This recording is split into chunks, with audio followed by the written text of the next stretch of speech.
Nah, sambil jalan itu saya tetap berhentinya untuk shock yang saya alami pada saat melihat si bapak itu, dan ternyata bapak itu udah nggak ada.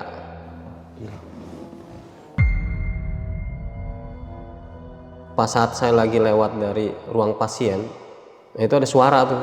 Pas saya samperin, bener-bener auranya beda. Akhirnya pas saya buka. Assalamualaikum warahmatullahi wabarakatuh. Balik lagi sama gua, Badru Catwalk. Terima kasih buat teman-teman yang udah klik video ini. Semoga teman-teman di rumah selalu dalam keadaan sehat walafiat, dilapangkan rezekinya dan dimudahkan segala urusan-urusannya. Amin amin. Dan juga nih buat teman-teman di rumah yang punya kisah pengalaman horor, jangan disimpan aja, langsung aja kirim kisahnya ke nomor WhatsApp gitu tuh.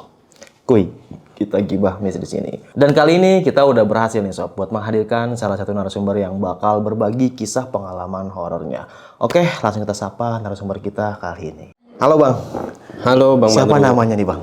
Perkenalkan, nama saya Ali. Bang Ali. Tinggal di mana Bang Ali nih? Saya di Bogor. Oh Bogor. Kita terima kasih ya Bang Ali ya nyempetin waktunya nih. Tadi dari Bogor ke sini naik apa Bang? Naik kereta. Naik kereta? Nggak naik pesawat? Nggak ada bandara di sana ya? Iya. Dan kita terima kasih ya Bang Ali ya nyempetin waktunya nih. Ini kejadian tahun berapa kalau tahu Bang? 2008, 2009. Dan ini kejadian waktu di daerah mana nih? Di rumah sakit daerah Bogor. Oh daerah Bogor juga? Iya. Daerah rumah abang gitu ya? Iya. Siap-siap. Oke siap, tahan dulu Bang Ali ya. Oke, nggak usah lama-lama lagi. Cari poster ban terbaiknya, siapin kopinya sama cemilannya. Langsung aja kita gibah misteri.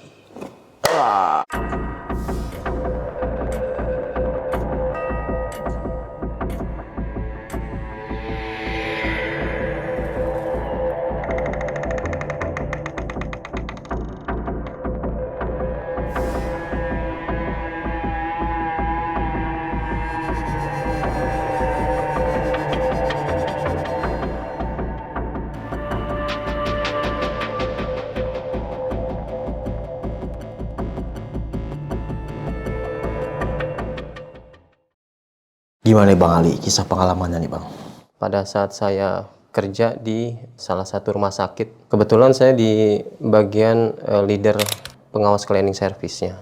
Nah, itu saya berangkat dari rumah jam 9 malam. Karena kebetulan saya dari itu saya masuk jam 10 malam. Itu berapa sih Bang? Itu di rumah sakit 3 shift. Shift 1 ini dia dari jam 6 pagi sampai jam 2 siang.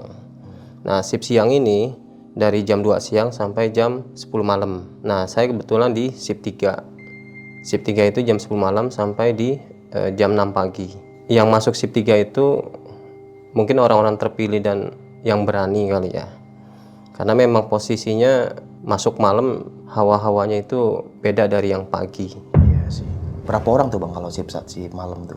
Nah, saya itu membawahi 6 cleaning service. Nah, ada pembagian plottingan atau kita sebut shift. Nah, dari sebut shift ini ada yang di plottingan parkiran, kamar-kamar dari pasien, ataupun yang ada di koridor. Nah, kejadian yang saya alami itu di salah satu koridor kamar mayat.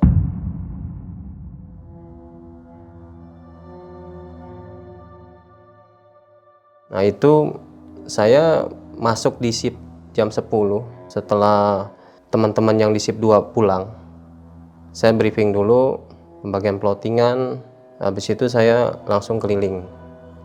Dari keliling-keliling ini hawanya masih biasa-biasa aja selama saya di sana dari 2008 ke 2009. Nah, pada suatu hari di tepatnya malam Jumat, saya kebetulan masuk di shift malam juga. Nah, di sekitar jam-jam setengah 11 malam itu saya melewati koridor yang memang tampaknya sepi banget. Karena di zaman 2008 itu kalau di sana lampu-lampu agak-agak jarang. Kalau sekarang mungkin rumah sakit semeter ada lampu. Iya. Kalau di sana itu masih jauh, ya kurang lebih 4-5 meter baru ada lampu. Nah, dari penerangan yang agak minim, jadi saya melihat di kejauhan itu ada bapak-bapak tuh datang tuh. Langsung nanya ke saya. Pak, kamar jenazah di mana? Nah, kalau di sana kan memang familiarnya itu kita sebut Kamboja. Oke. Jadi nggak langsung sebut kamar mayat. Nah, saya langsung arahkan, Bapak sebelah kiri, lurus di sini dari koridor. Posisi setelah saya ditanya sama Bapak itu memang wajahnya agak dingin. Jadi kalau kita lihat manusia pada umumnya itu beda, karena datar, dingin, dan tanpa ada senyumnya. Habis saya rutinitas yang saya alami setiap harinya, nah saya dapat callingan dari HT yang saya pakai. Nah dari HT itu security yang ada di IGD manggil, Pali monitor, ya masuk Pak, ini ada kecelakaan di IGD, tolong personilnya dikirim karena banyak darah yang jatuh. Nah saya langsung panggil kru saya, personil saya untuk merapat ke TKP, ke lokasi IGD. Nah pada saat dari personil saya datang, nah saya ngikut dampingin tuh, ya ikut beresin, bersihin darah yang jatuh yang bercucuran. Dan saya memang nanya sama susternya, itu kenapa? Ternyata itu bekas dari kecelakaan lalu lintas. Yang kecelakaan ini memang posisinya masih ditutup kain kafan. Nah dari yang nganternya pun, dari Pak polisinya ini, setelah bikin BAP di rumah sakit, setelah selesai langsung diserahkan ke rumah sakit itu. Nah saya yang bantu sama teman-teman personil saya, setelah darah selesai semua beres-beres. Pada masa itu kan saya masih bujang ya, jadi naluri saya kalau sekarang kepo mungkin bahasanya sekarang itu, saya bukalah kain kafannya itu. Nah saya kaget langsung tuh, wajahnya itu sama apa yang bapak-bapak tanyakan pada dekat koridor itu. Yang nanya kamar mayat itu? Iya. Yang bikin saya merindingnya luar biasa itu, karena kejadian itu memang saya alami dan memang baru saya alami di saat itu. Selama orang ngomong yang rumor-rumor tentang kamar mayat, itu yang saya alami, saya langsung sebut astagfirullahaladzim. Ya karena bapak itu meninggal dengan ya seperti itu, ya akhirnya saya tutup kembali tuh. Dari rumah sakit itu mengontak saya lagi untuk bantu ke kamar mayat. Itu jarak antara IGD ke kamar mayat itu kurang lebih 5 menitan. Jadi melewati koridor itu dibantu sama suster yang prianya. Berarti jauh juga ya jalan? Lumayan jauh. Nah sambil jalan itu saya tetap berhenti-berhentinya untuk shock yang saya alami pada saat ngelihat si bapak itu, dan ternyata bapak itu udah nggak ada yang saya lihat sekarang ini. Pas sampai di kamar mayat itu ya, kalau di kamar mayat kan ada berupa kayak kotak-kotak kayak lemari es kecil itu buat naruh mayat kalau di zaman waktu itu. Jadi pas sambil masukin, kepo saya nggak hilang tuh, apakah benar apa yang saya lihat itu. Masih penasaran? Masih penasaran. Saya bukalah yang kedua kalinya. Nah ternyata benar itu, dan saya wallahu alam ya, itu yang saya alami, apa yang saya lihat ternyata benar-benar kejadian pada malam itu. Akhirnya pas dibantu sama susternya yang pria masuk ke lemari es, saya selesaikan dari rutinitas sama teman-teman cleaningnya. Nah datanglah yang penjaga kamar mayatnya itu. Jadi penjaga kamar mayat itu dia masuk tengah malam, dan kita di sana sebutnya Pak D. Nah Pak D itu yang memang rutinitasnya hanya jagain kamar mayat aja. Pak D ini saya tanyakan, Pak D ini tadi ada yang kecelakaan, meninggal di tempat. Ini saya lihat sebelum kecelakaan ini ada bapak-bapak yang nanya Pak D.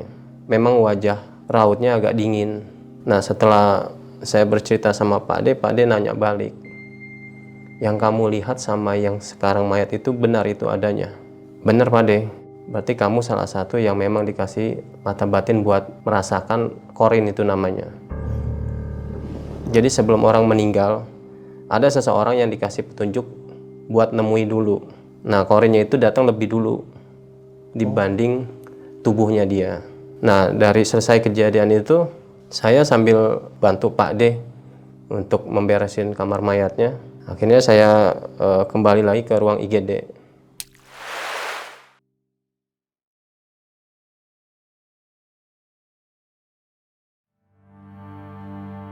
Nah 2 bulan setelah itu, pada saat saya masuk shift malam, saya kan sering ngobrol sama Pak D karena buat ngilangin boring juga.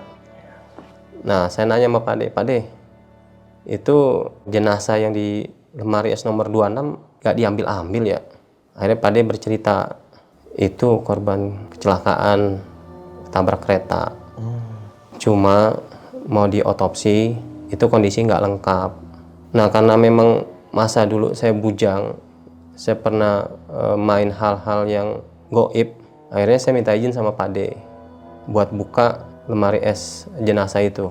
Pas saya buka, jenazahnya ini jenazah perempuan, ada yang nggak lengkap. Contoh kayak jari kan harusnya 5, nah ada 1 jari yang tidak ada. Tapi yang pasti dari dengkul ke bawah itu nggak ada. Itu. Nah tangan ini yang nggak ada hanya di jari manis. Itu. Pas selesai saya taruh tutup lagi lemari esnya itu, lemari es jenazah, saya pulang rutinitas seperti biasa. Nah pas sampai rumah saya tidur nih, tidur pas di posisi saya libur. Nah pas malamnya saya ke bawah mimpi dari wanita itu yang jenazah. Jadi kayak diberi petunjuk. Nah saya ngalamin itu sampai berturut-turut 3 kali. Di hari pertama itu dia ngasih tahu saya kalau kejadiannya ini dia kecelakaan kereta di antara stasiun Cilebut mau ke Bogor.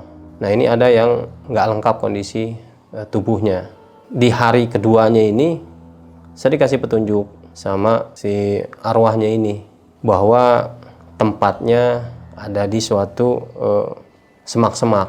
Nah saya masih menganggap itu bunga tidur ya. Nah pas besok paginya saya masuk malam lagi, saya buka lagi tuh. Ternyata benar, itu yang saya mimpikan sama kondisi tubuhnya itu ada yang gak utuh. Nah pas di hari ketiganya, saya izin sama Pak D. Pak D mau gak nemenin saya buat nyari jenazah wanita ini yang gak lengkap. Ya udah besok pas kita turun jaga kan berarti pulang pagi.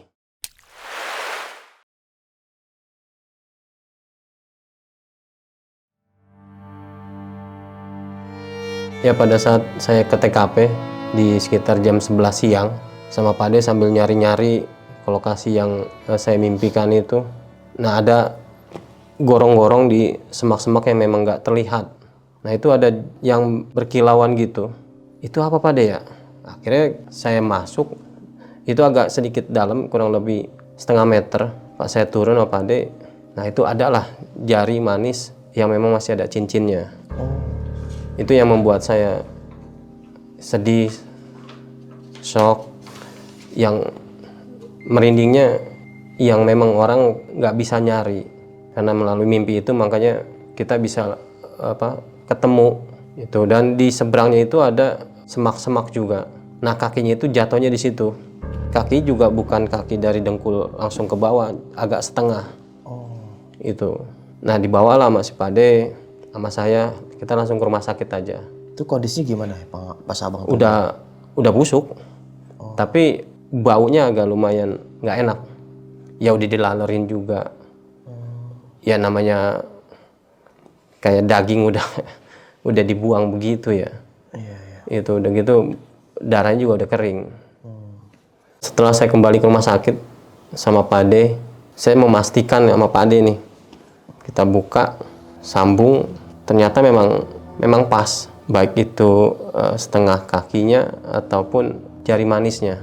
Nah setelah kejadian itu, karena memang posisinya saya libur, saya kembali pulang dan Pak D juga kembali pulang.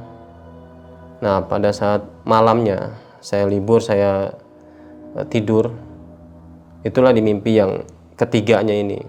Jadi si jenazah wanitanya ini mengucapkan terima kasih, dan dari jenazahnya ini ceritalah kenapa dia kecelakaan.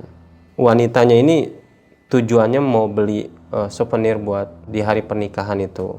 Nah setelah turun dari stasiun terdekat, memang dulu perlintasan itu tidak ada palang pintunya. Dari wanitanya ini mungkin nyebrang nggak melihat kanan kiri ya, akhirnya ketabrak lah. Zaman dulu belum ada komuter lain. Zaman dulu seperti pintunya pada kebuka, tidak rapat seperti zaman sekarang. Itu perlintasan jalan utama atau jalan kecil, perkampungan gitu? Perkampungan kecil. Oh, biasanya pintu kereta itu kan ada kalau yang jalan-jalan utama. Iya, iya. Arwah ini cerita sama saya, dia ini sedih pada saat seminggu lagi mau nikah. Nah, mau menyampaikan pesannya ini untuk calon suaminya ini tidak tersampaikan. Hanya orang-orang yang memang bisa memasuki alam dimensi lain itu tidak banyak. Termasuk Pak De pun yang jaga nungguin itu tidak dimimpiin.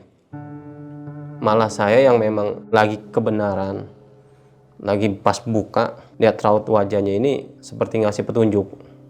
Makanya di malam itu saya dimimpin di malam yang pertama. Itu kok jenazahnya nggak diambil, Bang? Karena itu bukan orang situ.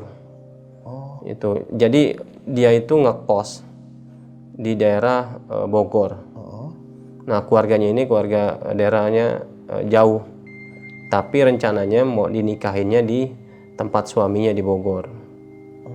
Itu. Tapi dari pihak si calon suaminya ini datang nggak ngambil jenazahnya itu?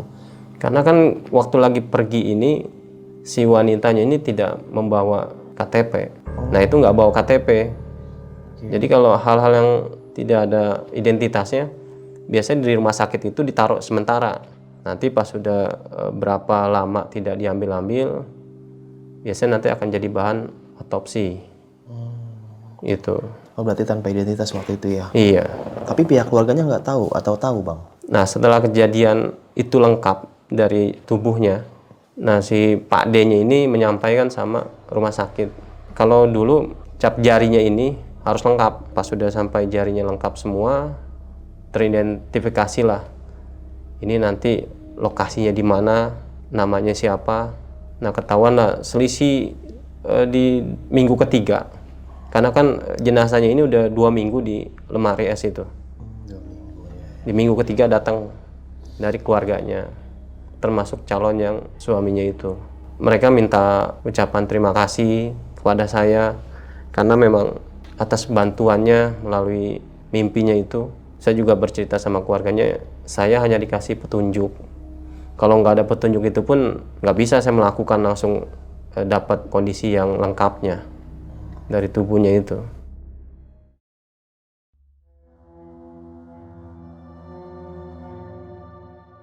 Nah, di hari esoknya ini kejadian setelah jenazahnya itu diambil, saya masih ngalamin ada merindingnya daerah kamar mayat itu. Cuman saya ngobrol sama Pak De, Pak De masih ada hawa-hawanya ya dari perempuan itu.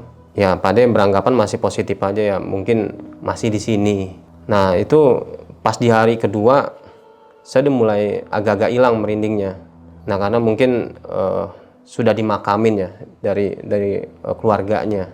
Nah, pas sudah selesai kejadian si yang wanita dibawa sama keluarganya si almarhumah itu.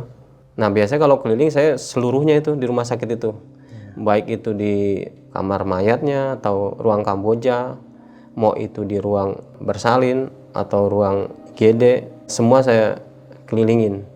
Nah, kebenaran pas paling bawah ini emang tempat-tempatnya agak mistis, baik itu kamar mayat adanya di lantai bawah dekat gudang belakang, tempat ambulan juga adanya posisi di belakang. Mungkin tujuannya kalau buat nganter jenazah langsung ready Bisa aja. ambulannya itu. Nah, itu selisih udah lama, udah menjelang sebulan lebih dari kejadian yang jenazah wanita itu. Saya kayak diliatin tuh di ambulan itu. Cuma saya masih positifnya mungkin halusinasi kali. Akhirnya saya beranikan diri sampai ke ambulan itu. Kalau mobil ambulan yang zaman dulu kan masih mobil-mobil jadul ya, kayak Kijang begitu. Yang kacanya masih kaca dorong. Nah, itu ada kerandanya. Bagi saya agak aneh karena setiap saya lewat atau patroli daerah situ tuh ngeliatin terus. Saya penasaran sama ambulan itu tuh. Akhirnya saya ngobrol sama supir, pinjem kuncinya. Ini ngeliatin mulu dari kemarin malam, ada apa sih? Akhirnya saya buka tuh. Ternyata hanya sebuah keranda aja. Cuma yang bikin saya penasaran, kenapa sih ngeliatin mulu? Keranda itu ya, saya masih berpikir positifnya, mungkin masih sisa dari yang meninggal, entah itu kapan kali. Akhirnya saya tutup kembali aja. Kuncinya ini saya balikin lagi ke supir. Nah supir ini saya sampaikan, Pak, itu tadi saya buka keranda di belakang, itu masih ada sisa darah ya? Nah supir itu bilang, iya kemarin ada yang kecelakaan, jadi belum sempat dibersihin. Saya infokan balik lagi, bersihin aja, takutnya yang mau pakai lagi kesannya jadi horor. Yes, ya, Itu. darah ya. Ya setelah kejadian saya balikin kunci sama supirnya. Nah memang saya ditugaskan malam terus di rumah sakit itu. Yang paling horornya itu di koridor-koridornya. Pas lewat paling pojok kan di situ ada gudang tempat pembuangan sampah ya. Itu memang penerangannya agak minim. Nah itu saya ada tangga exit tuh. Tangga exit yang memang ada ruang pompanya. Nah bikin saya jadi pengen tahu. Akhirnya saya samperin lagi pas ke tangga exit itu. Nah pas saya buka, saya melihat memang itu kotor. Akhirnya saya panggil teman-teman cleaning personil saya buat bersihin tuh di area ruang pompa itu. Saya bersihin, udah sampai pastikan benar-benar itu bersih. Entah kenapa ini pundak saya berat banget. Beratnya bukan main. Setelah selesai beres-beres, saya langsung masuk ke ruangan saya buat persiapan karena udah menjelang subuh. Ya akhirnya saya bergegas lah buat persiapan briefing pulang.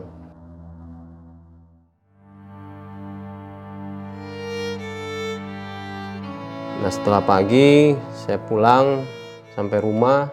Nah pas keesokan malamnya di sekitar jam 9 sebelum saya berangkat, ibu saya ngeliatin saya tuh.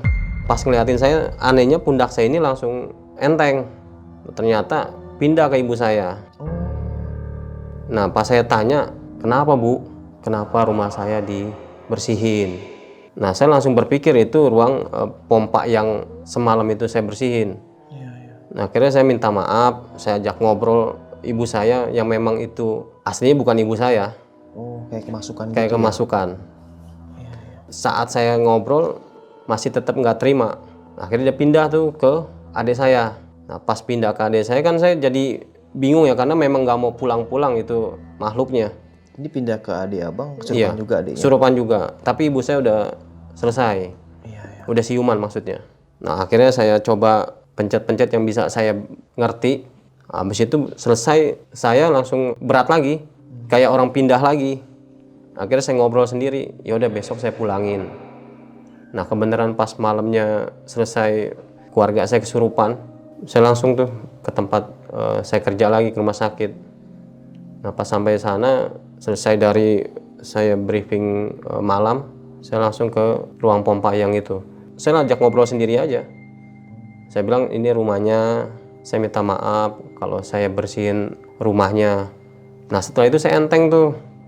Tapi pas enteng langsung keluar sesosok gede yang mungkin kita kenal genderuwo.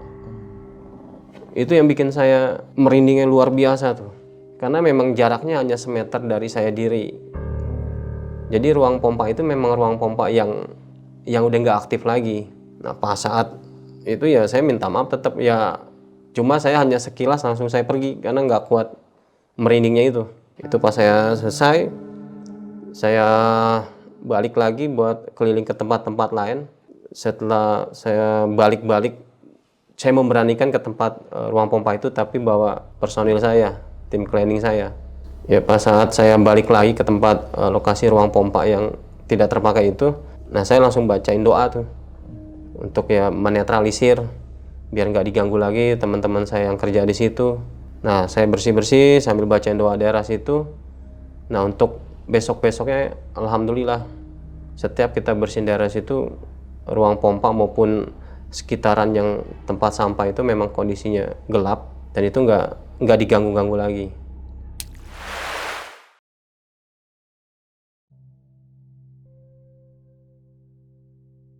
Ya setelah kejadian yang ngelihat genderuwo itu saya, setelah berlalu sekitar kurang lebih Agustus di 2009, saya karena memang rutinitasnya ngontrolnya koridor mulu, akhirnya saya ngontrol ke ruang pasien. Jadi kalau di rumah sakit itu pasien yang memang sudah pulang, kita clean up buat bersih-bersih. Nah, saya memang ditugaskan malam terus. Pas saat saya lagi lewat dari ruang pasien, itu ada suara tuh, toiletnya itu. Pas saya samperin, bener-bener auranya beda. Akhirnya pas saya buka pintu toiletnya ini, saya coba berinteraksi agak sebentar. Nah, itu ada kejadian yang memang menurut dari pasien sebelumnya yang pernah tinggal di situ, itu jatuh dari kamar mandi. Mungkin karena jatuhnya langsung kepala ya, jadi meninggalnya di lokasi. Arwahnya itu masih ada di situ. Kalau orang dari jatuh atau meninggal di tempat yang di lokasi itu masih ada di situ sampai dengan 7 hari. Jadi korina gitu ya. Iya. Nah, saya coba menghilangkan rasa takut saya buka. Tapi auranya itu masih berasa. Nah, karena saya memang nggak terlalu mengikuti hawa ketakutan saya, akhirnya saya patroli lagi ke tempat yang lain. Nah, kebanyakan dari personil saya ini ada di lobi ataupun di koridor-koridor. Nah, koridor rumah sakit itu memang koridor yang amat sangat angker, karena memang lampu penerangannya kurang, dari orangnya juga yang warawiri lewat situ jarang. Kebanyakan yang ramenya itu daerah-daerah lobi. Nah, pas saat pembuangan sampah pun dari teman-teman cleaning itu harus 2 orang, jangan sendiri. Karena koridor itu rumah sakitnya lumayan jauh pembuangan sampahnya, yang dekat ruang pompa itu. Nah, rutinitas saya dari kamar pasien ke kamar pasien yang lain, kamar pasien yang kecelakaan jatuh dari kamar mandi itu yang membuat pasien lain itu nggak mau di situ. Jadi kalau dapat kamar situ pasti nolak. Kenapa tuh? Karena hawanya agak sedikit beda dari kamar-kamar lain. Itu saya di sana sampai Desember putus kontrak. Nah, kejadian dari pasien yang coba interaksi sama saya itu di bulan Agustus, yang pasien meninggal dari kamar mandi itu. Itu saya tahu pun karena memang saya berinteraksi sebentar. Interaksi seperti apa nih? Jadi kalau kita yang mengerti dunia supernatural, pas kita buka pintunya, itu ada hawanya, ada auranya. Nah, kalau kita bisa mengobrol secara langsung, itu masih ada korinnya. Nah, setelah Agustus itu, saya kontrak di sana sampai Desember. Nah, dari Agustus ke Desember saya masih jalanin rutinitas yang biasa-biasa aja bagi saya di setiap malamnya. Ini habis kontrak dari abang pribadi atau dari yayasan? Dari yayasannya habis di Desember. Oh, dari yayasannya. Nah, dari Agustus saya sudah dapat info kalau saya berakhir di Desember 2009. Nah, selama dari Agustus ke 2009 saya menjalani rutinitas yang setiap malam saya dinas malam. Yang paling mengganggu banget itu di koridor yang memang hawa-hawanya itu, ya namanya koridor ya, bekas ada anak-anak yang bermain tuh, yang orang jenguk. Karena jenguk di sana kan biasanya 2. Yang pertama siang jam 11 sampai jam 1. Yang malamnya itu jam 4 sampai jam 6 sore. Nah, dari rutinitas yang kalau pagi ke siang tuh anak-anak rame tuh. Daerah-daerah situ, koridor itu. Nah, cuman kan yang saya alami itu malam. Nah, malamnya ini sama hawanya kayak anak-anak berlarian, tapi nggak ada orangnya, nggak ada anaknya gitu. Jadi saya ngelihatnya itu kayak ya kita bisa mungkin sebut tuyul atau sejenisnya itu, tapi nggak ada bentuknya, cuman suaranya doang. Oh, suara anak kecil main Kayak gitu maksudnya. suara anak kecil lari, cekikikan. Nggak ada bentuknya, cuma suaranya. Itu yang membuat saya kalau lewat koridor itu suka agak tengok ini suara dari mana gitu. Nah, itu kayak aktivitas di pagi dan siang itu mirip, cuman bedanya yang saya alami itu malam. Nah, sampai saya putus di Desember kan 1 bulan sebelum putus tuh biasanya sudah diumumkan siapa PT yang menangnya itu. Oh iya, yang bakal Vendor pemenang gantiin pengganti saya. Oh iya, gantiin itu ya. Gitu. Nah, tapi dari saya menjelang putus, saya handover ke vendor pemenang ini hanya sebatas saya sampaikan ruang kerjanya aja, ruang lingkupnya. Dari mulai basement sampai ke ruang manajemen. Jadi di rumah sakit itu saya nggak cerita yang horor-horor ke pemenangnya itu. Nanti dia jadi parno atau takut. Nah itu dari 1 bulan setelah putus, tuh saya merapikan tuh barang-barang saya. Mau itu mesin, mau itu alat-alat kerja. Nah alat-alat kerjain saya ada yang nggak ada satu.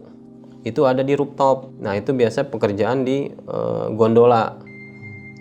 Di perusahaan saya kan ada gondola juga yang bersihin kaca luar. Nah kebenaran pas malam itu ada alat yang nggak ada, karena besok paginya harus diambil sama orang gudang. Nah saya coba naik ke rooftop, saya ambil. Nah kalau kita rooftop dari atas itu ada toren gede banget buat instalasi air yang ada di rumah sakit. Nah itu ada yang dung toren itu, tapi nggak ada orangnya. Tengok masih memastikan di lokasi itu ada orang apa enggak. Mungkin kalau saya beranggapan salam kenal ya, saya mau selesai di situ, mau putus gitu, mau selesai kontrak kerja di rumah sakit itu. Selama saya di rumah sakit itu yang saya alami, alhamdulillah nggak pernah saya ceritakan ke teman-teman personil saya, karena saya juga khawatir mereka jadi ketakutan, mereka jadi parno. Jadi mereka biar kerja sebagaimana mestinya aja, tidak ada gangguan yang lain.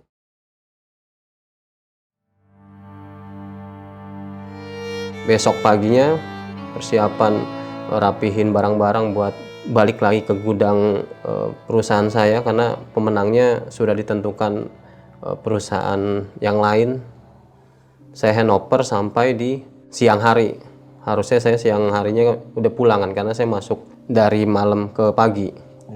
Tapi saya ikut bantu buat merapikan barang-barang sampai dengan barang itu udah semuanya keangkut. Berarti vendor berarti ya? Iya, kita sebut vendor pemenang. Ya saya di sana selama 2008 sampai 2009, gangguan yang saya alami itu saya tidak pernah cerita ke teman-teman cleaning saya. Jadi saya cerita hanya orang-orang yang memang percaya juga, kayak contoh Pak D sama yang supir ambulan. Jadi orang-orang itu yang rutinitas membuat boring saya jadi hilang, karena masuk malam kan nggak enak juga kalau keliling sendirian. Iya, bete. Iya gitu. Iya. Nah nih Bang, tadi almarhumah yang kecelakaan kereta tuh ya, Iya. yang bisa dibilang nggak ada identitasnya sampai berapa? 2 minggu atau berapa tadi? 2 minggu. 2 mingguan ya di kamar jenazah dan nggak diambil sama pihak keluarga. Itu setelah Abang sama Pak D nyari jari manis sama ketemu kaki yang ke bawah ya. Iya. Itu sampai pihak keluarga yang tahu dari mana dia tuh Bang? Itu pas sudah selesai dikumpulin buat anggota tubuhnya, dari Pak D melaporkan ke manajemen rumah sakit. Manajemen rumah sakit menyampaikan lagi ke kantor polisi. Oh, kantor polisi. Buat bikin berita acara. Nah, setelah itu diketahui lah tuh keluarganya ini dari daerah Jawa. Iya. Karena kan itu ada BAP sebelum mau diambil. Pas lagi mau ditaruh kan ada penyerahan juga BAP jenazah. Berarti dari pihak polisi yang Iya. laporan sana ya. Berarti sebelum itu pihak keluarga nggak tahu nih kalau si cewek ini kecelakaan. Nggak tahu. Pertama dari si ceweknya ini atau perempuan ini, dia bukan asli orang situ. Iya. Dan nggak bawa identitas ya. Iya, Berarti pihak keluarganya nggak ada yang tahu nih. betul. Gila ya. Pelajaran banget ya. Berarti kemana-mana harus bawa identitas gitu Bang ya. Iya, Karena kita nggak tahu kalau keluar tuh kayak apa ya. iya. Amit-amit kita kecelakaan di jalan. Iya benar. Tapi yang Abang tahu nih, si cewek ini kecelakaannya entah bawa motor, entah nyebrang, entah apa gitu Bang. Entah lagi diangkut, entah gimana gitu. Kalau dari arwah yang masuk ke mimpi saya itu, selesai dari dia nyebrang, nggak nengok. Jadi ada rel perlintasan kan ada 2, ada Jakarta, ada Bogor. Nah mungkin yang satu relnya ini masih nengok, yang satunya ini nggak ngeh. Yang ceweknya ini, nah kena lah di rel yang keduanya ini untuk disambar kereta itu. Tapi kalau dari pihak kepolisian atau rumah sakit, apa tuh hasil BAP-nya dia kecelakaannya? Kalau hasil dari BAP-nya ini saya tidak tanyakan ke Pak D. Yang saya langsung lihat ini kondisi 2 minggu belum diambil. Karena awal penasaran. Iya, karena penasaran makanya saya buka. Tapi di ruangan jenazah itu banyak bang jenazah yang nggak diambil atau hanya itu aja pada waktu Hanya itu aja. Oh, Karena kalau misalnya jenazah itu sudah diambil, biasanya pintu itu kebuka. oh, Pintu lemari esnya itu. iya iya. Iya. Nah ini masih ketutup. Karena kalau misalnya nggak ditutup itu akan busuk bau. Oh jadi nandainnya ini kebuka Iya, berarti kosong. iya. Kalau ketutup terus berarti Iya. ada nih. Betul. Oh gitu berarti awal penasaran Bang Ali kayak gitu ya. Iya betul. Sama juga ya. Nah nih Bang Ali dari karyawan atau anak buah abang pada waktu itu ya. Nah pernah juga bang dia ngalami kejadian horor terus cerita ke Bang Ali nih. Dari anak buah saya atau personil saya yang shift malam, memang ada satu orang yang agak sedikit bikin saya penasaran. Kenapa tuh? Akhirnya saya tanya, namanya Agus. Gus, kenapa kalau di plottingan tempat pembuangan sampah selalu minta ganti? Nah, pas saat saya tanya, alasannya sama yang saya alami. Yang bikin seremnya itu di ruang pompanya itu. Karena antara tempat pembuangan sampah sama ruang pompa itu bersebelahan. Itu yang membuat personil saya minta tukeran kalau pas buang sampah. Pas saya tanya, pernah lihat gak Gus? Merindingnya bukan main, tapi nggak pernah lihat. Kalau Pak D bang, kan Pak D kan jaga yang kamar jenazah tuh. Apa yang dirasain? Pernah gak cerita ke Bang Ali? Kalau Pak D yang saya sering ngobrol, selama Pak D udah puluhan tahun jagain kamar mayat dari rumah sakit ke rumah sakit, Pak D ini kan memang tidak melalui rekrutmen ya. Jadi karena memang orang situ yang memang zaman dulu tuh yang penting berani. Oke. Pak D ini hanya untuk shift malam doang. Jadi masuk Pak D ini jam 12 malam, pulang jam 6 sore bareng saya, 6 pagi. Berarti kalau dari siang ke sore itu, dari pagi ke sore beda orang? Itu kosong, yang jaga security. Oh, nggak ada yang jaga? Iya, security yang sekalian ganti shift. Kalau malam, security nggak ada. Oh gitu. Jadi kalau dari pagi, sore, sampai jam 12 malam Pak D jaga itu kosong? Iya, Si security yang jaga kamar jenazah itu? security-nya pun kayak patroli aja, nggak standby. Oh iya, iya. Karena kan kalau pagi, siang, sore kan nggak terlalu horor banget. Jadi kalau ada kontekan, ada yang meninggal atau kecelakaan kerja, security yang di lobi bisa kontak ke yang bagian patroli. Karena patroli itu pasti dia selalu muter-muter. Iya juga ada karyawan yang memang suka nyatet-nyatet dari yang mereka siapa yang wafat, siapa yang meninggal, di tanggal berapa. Itu ada yang bergiliran, bergantian selain dari security yang patroli itu. Jadi nggak kosong tuh ya? Nggak kosong. Kosongnya itu hanya pas di malam, makanya Pak D standby malam situ. Nah terus kalau si Pak D ini bang, dia mandiin jenazah juga bang? Tidak, kalau Pak D ini hanya buat ngurusin jagain kamar jenazah aja. Kalau pas yang mandiin itu beda orang lagi. Oh ada lagi? Kalau di sana kayak semacam amil Oke. yang buat mandiin, yang buat kafanin, sampai nanti diserahkan ke supir buat masuk ke ambulan. Oh, berarti Pak D nggak Iya. ikut-ikutan ya? Pak D hanya sebatas buat jagain aja. Jaga, oke. Gila ya. Ya namanya tempat ya bang, mungkin ya ada penghuninya juga, bukan Iya. cuma sakit aja. Ya rumah pun banyak gitu kan. Ya mau nggak mau kita mungkin berdampingan sama mereka bang ya. Betul, Cuman alhamdulillahnya kita beda alam dan nggak semua orang bisa ngelihat dia gitu kan. betul. Ya, emang tugas dia buat ganggu manusia. Iya. Serem banget ya.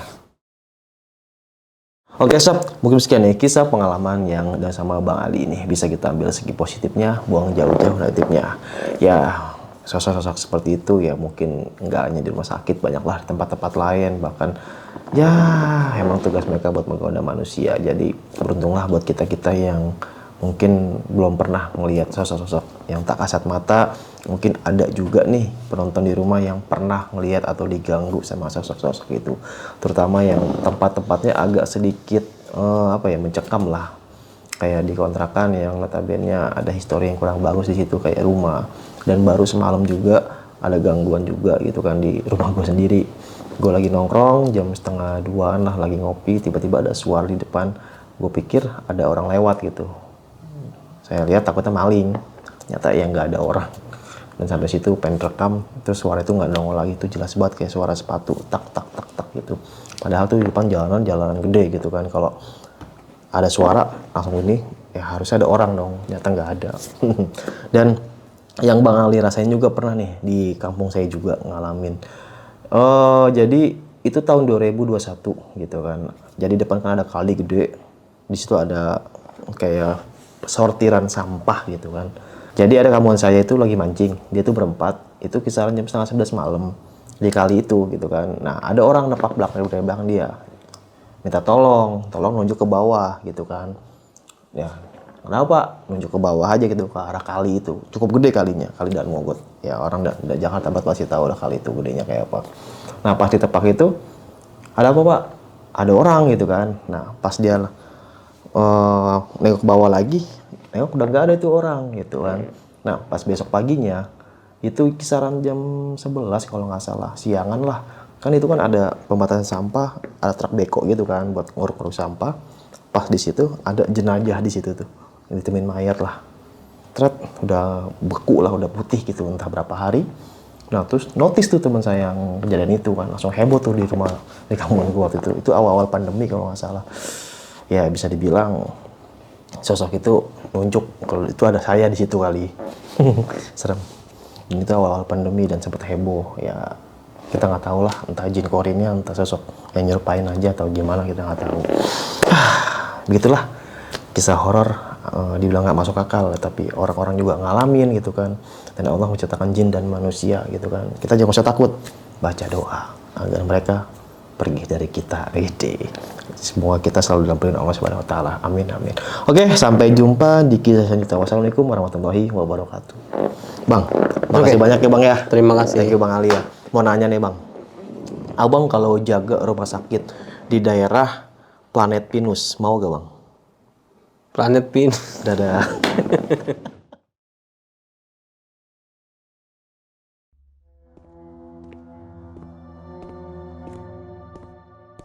Pas saya lagi masang, ada yang lewat sekelebat Bang. Saya mikirnya mungkin tukang. Tapi setelah saya lagi masang nih, saya mikir lagi, tukang kemana? Sedangkan ke arah sana itu, bawahnya udah kolam renang. Gak mungkin dia nembus kaca gitu kan, maksudnya masa jatuh gitu kan. Nah akhirnya saya deketin Bang, ke arah si kaca itu. Dan gak ada apa-apa Bang. Pas saya cek lantai 2 tuh Bang, karena kan memang itu kondisi udah malam ya Bang, tukang udah nggak ada, udah sepi lah. Dan itu udah bener-bener finishing Bang, tahap finishing. Itu ada yang lewat lagi Bang, di depan lift. Jadi si rumah ini ada liftnya Bang. Di depan lift dari ruang gym, itu ada yang jalan Bang. Kalau saya sih mikirnya pertama itu tukang Bang. Dan jalannya itu ke arah saya Bang. Begitu pas dia lewat depan lift, hilang Bang. Assalamualaikum warahmatullahi wabarakatuh. Balik lagi sama gua, Badru Ketlo. Terima kasih buat teman-teman yang udah klik video ini. Semoga teman-teman di rumah selalu dalam keadaan sehat walafiat, dilapangkan rezekinya, dan dimudahkan segala urusan-urusannya. Amin, amin. Dan juga nih buat teman-teman di rumah yang punya kisah pengalaman horor, jangan disimpan aja, langsung aja kirim ke nomor WhatsApp itu tuh. Kuy, kita gibah di sini. Dan kali ini kita udah berhasil lagi nih Sob, buat menghadirkan salah satu narasumber yang bakal berbagi kisah pengalamannya. Jadi kejadian ini masih hangat banget nih Sob, tahun 2024. Dan saat bertugas beliau mengalami nih kejadian horor yang bikin bulu kaki merinding. Oke, langsung kita kenalan siapa abang-abang di samping gua ini. Halo Bang, Ya. Siapa namanya nih Bang? Rio Bang. Bang Rio. Rio. Tinggal di mana Bang Rio kalau betul? Tinggal di Parung Bogor Bang. Wah, Parung Bogor. Parung Bogor. Wih, cukup jauh Bang ya. Lumayan. Kita terima kasih Bang Rio nih nyempetin Sama-sama. waktunya nih. Oke. Berapa jam perjalanan Bang? Perjalanan kurang lebih sejam setengah Bang. Sejam setengah ya. Tapi tadi jadi hampir 2 jam sih karena macet Bang. Oh, itu masuk tol gitu macetnya? Enggak sih, tadi emang gue lewatnya bawah aja sih. Lewat bawah ya? Lewat Enggak lewat bawah. atas enggak? Enggak. Oke. Dan kita terima kasih Bang Rio ya. Sama-sama Bang. Oke, mungkin ada penonton nih Bang. Oh, orang Parung Bogor juga. Tolong disapa nih Bang. Salam-salam buat warga Parung. Yoi, Parung digoyang. Oke, siap. Tahan dulu Bang Rio ya. Siap.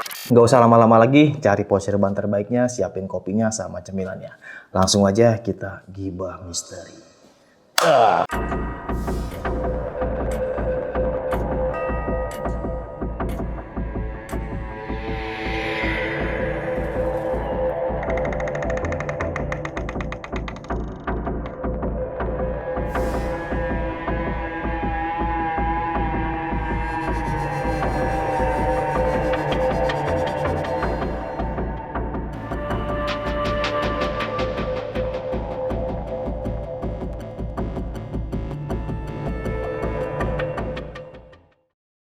Gimana nih Bang Rio, kisah pengalamannya nih Bang? Ya, jadi itu kejadiannya di bulan Januari kemarin Bang.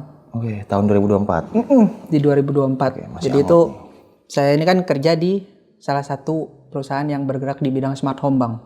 Masang-masang saklar digital, terus CCTV, terus door lock, kayak gitu. Mungkin abang nggak asing juga lah ya kalau misalnya namanya smart home kayak gitu ya.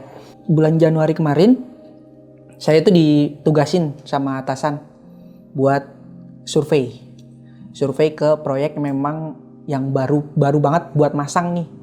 Itu adanya di Bandung Bang. Jadi kebetulan atasan saya ini ituan Bang, menang tender dia Bang. Oh, menang tender. Jadi tembus. Iya. Jadi tembus lah akhirnya kita yang ditugasin buat masang gitu. Kita masang, kita survei lah ke sana Bang buat nentuin titik-titiknya lah. Kita tahu nggak nih titik-titiknya kayak gimana. Terus kayak listrik yang kita butuhkan itu udah sesuai atau belum kayak gitu. Karena memang kan untuk digital yang kita pakai itu listriknya ampere kecil Bang. Jadi kita bukan main ampere besar kayak gitu. Akhirnya kita di hari Jumat kita berangkat. Berapa orang tuh? Itu berdua. Oh, berdua. Saya sama teman saya gitu. Itu berangkat pagi Bang. Berangkat itu sekitar jam 7. Kita berangkat ke Bandung. Selama perjalanan aman. Kita sampai di Bandung itu masih aman. Sampailah kita di proyek. Nah, waktu ini ngerjain apa Bang? Pabrik, rumah atau apartemen? Itu atau di apa? rumah. Oh, rumah. Rumah, kebetulan rumah. Berapa lantai itu? Itu rumahnya 3 lantai Bang. Oh, gede ya. Rumahnya 3 lantai dan kita memang ngerjainnya cuma berdua aja Bang. Jadi itu kebetulan tuh rumahnya memang rumah mewah Bang. Kita memang harus benar-benar ekstra ya Bang buat ngeceknya benar-benar ekstra, jangan sampai nanti di saat kita pemasangan ada kesalahan Bang. Jadi makanya kita adain lah survei itu. Singkatnya kita ngecek nih Bang. Dari lantai 1 kita cek semua tuh aman. Ke lantai kedua nih. Lantai kedua kelistrikan udah aman, cuman memang ada beberapa titik yang kabelnya belum keluar segala macam Bang. Sampai ke lantai 3. Selesai di lantai 3 kita turun nih. Kita turun itu buat persiapan pulang. Kebetulan di survei itu kita cuman sehari itu doang. Oh, dan ini rumah ini lagi proses pembangunan apa udah jadi? Itu masih pembangunan. Oh. Makanya kita benar-benar memastikan si kabel ini udah sesuai atau belum. Iya. Dan titik-titiknya udah sesuai belum. Berarti kayak belum gitu. dihuni ya? Belum dihuni. Oke. Nah, singkatnya itu kita turun dari rumahnya menunggu ojek online Bang. Pas lagi nunggu ojek online itu Bang, tiba-tiba saya itu mimisan. Padahal dari dulu saya nggak pernah namanya mimisan. Jadi itu pertama kali saya mimisan. Dan sebelum mimisan itu saya nggak ngerasa pusing atau apa. Karena kan beberapa orang yang pernah mimisan kan katanya kalau mimisan itu pusing. Dan itu saya nggak ngerasa pusing Bang. Nggak ngerasa pusing, tahu-tahu mimisan. Lumayan banyak dan itu sekitar 5 menitan ada Bang. Si darah itu tetap keluar gitu. Singkatnya si mobil ojek online-nya nyampe, itu selama di mobil udah hilang Bang. Itu dari Bandung sampai Jakarta ini naik ojek online? Enggak, kita naik ojek online itu ke travel. Oh, ke travel. Jadi Bandung ke Jakarta kita naiknya travel. Oke. Gitu, karena memang kan dari travel ke proyek ini memang lumayan jauh Bang, masih sekitar 30 menit. Jadi kita pakai ojek online gitu. Selama di perjalanan dari proyek ke travel itu aman aja Bang. Sampailah di sana di dekat travelnya itu kita makan. Dan itu makan masih aman, nggak ada tuh kerasa kayak pusing atau segala macem gitu. Aman aja ya, normalnya kayak kita nggak ada sakit atau apa-apa gitu Bang. Akhirnya selesai makan itu habis maghrib, karena memang kita ngambil tiketnya itu yang keberangkatan jam 8 malam. Terus setelah makan itu kita sholat maghrib. Selesai sholat maghrib baru kita merapat ke travelnya, karena memang takut kelewat juga kan ya Bang. Kita ke travelnya. Terus pas saat kita lagi nunggu keberangkatan, tiba-tiba saya mimisan lagi Bang. Mimisan lagi, dan itu memang karena memang sebelumnya saya udah mimisan, jadi saya langsung kerasanya kan sama tuh, kayak ada yang ngalir gitu Bang. Untuk antisipasi tuh saya langsung tutup hidung, saya langsung ngomong teman saya nggak tahu itu Bang kalau saya mimisan lagi. Saya langsung ngomong teman saya ke toilet, dan itu banyak lagi Bang. Itu banyak lagi. Dan itu memang nggak ada kerasa pusing sama sekali sih Bang. Cuman memang banyak. Itu sampai berapa tisu itu habis. Selesai dari situ, baru saya balik lagi tuh ke teman. Teman nanya. Teman langsung curiga. Lu mimisan lagi ya? Kata dia gitu. Saya bilang, iya, dikit. Saya bilang gitu. Akhirnya dia bilang, besok dicek ke dokter. Kata dia gitu. nggak apa-apa, besok juga aman. Singkatlah kita naik tuh bang si mobilnya, kita berangkat sepanjang perjalanan tuh aman sampai kita ke BSD lagi. Sampai di BSD itu benar-benar hilang bang, bekas mimisan juga nggak ada, pusing juga nggak ada, apa segala macam nggak ada, normal lagi gitu ya. normal lagi. Habis itu pulang, besoknya kita aktivitas biasa gitu, kita aktivitas biasa. Dan itu semua proyek-proyek yang kecil-kecil yang kita jalani itu nggak ada mimisan lagi bang.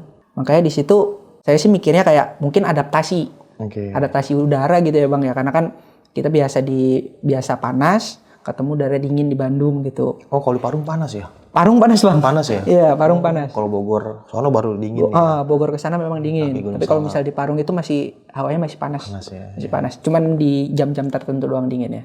Kayak gitu.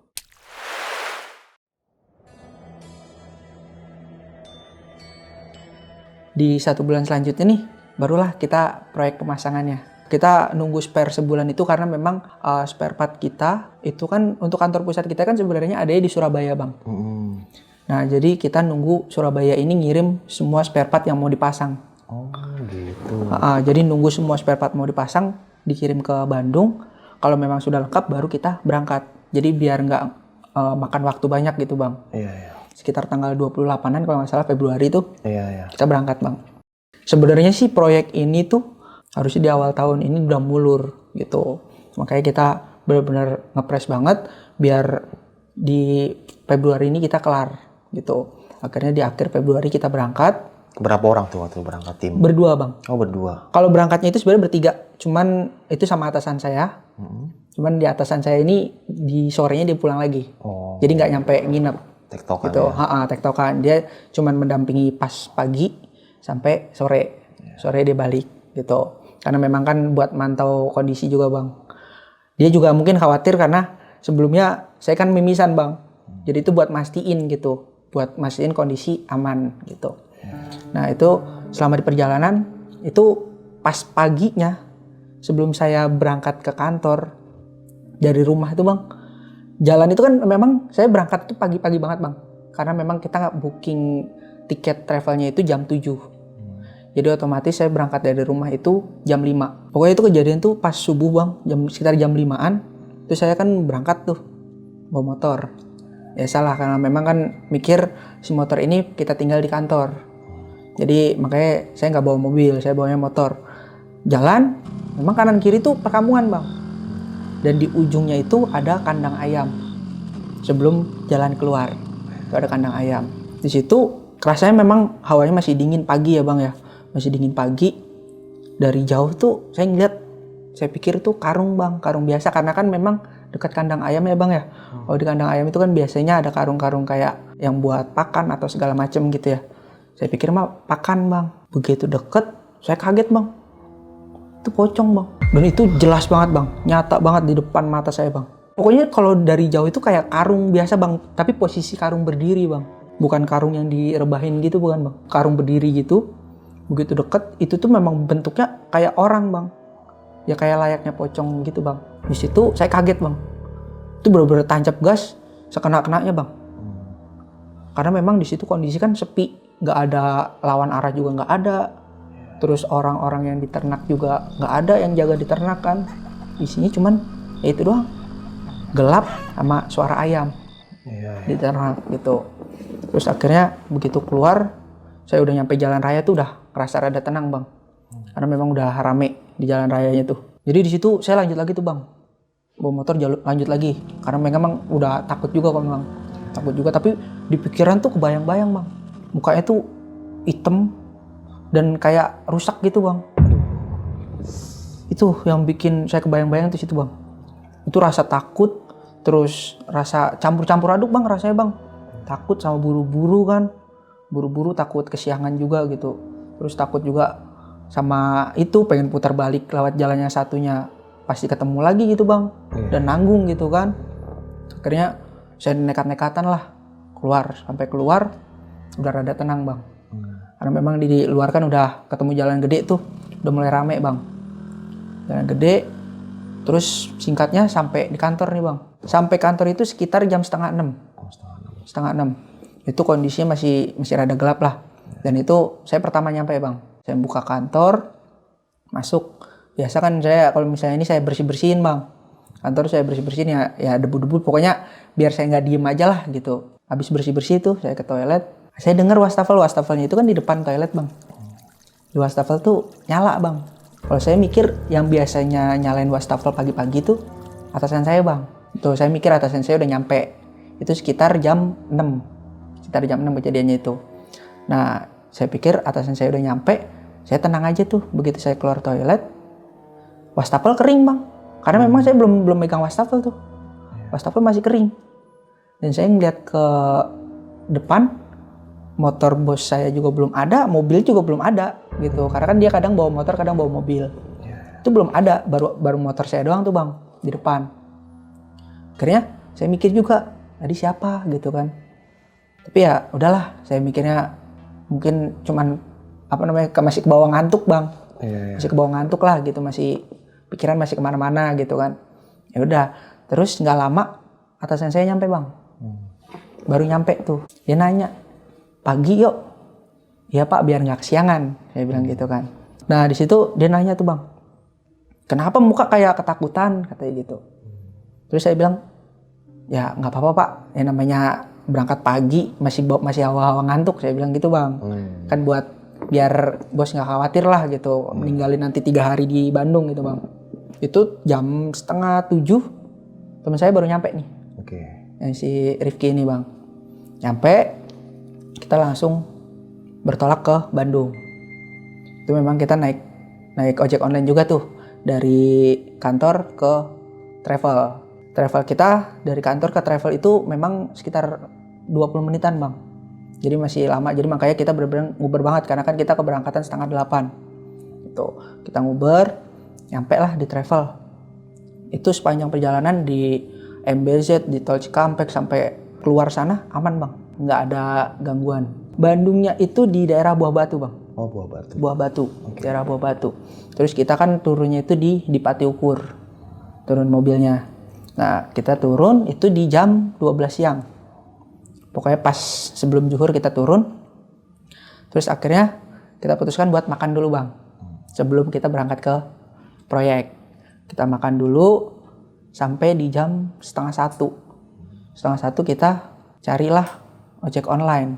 Bos saya order ojek online. Selesai kita makan, kita berangkat.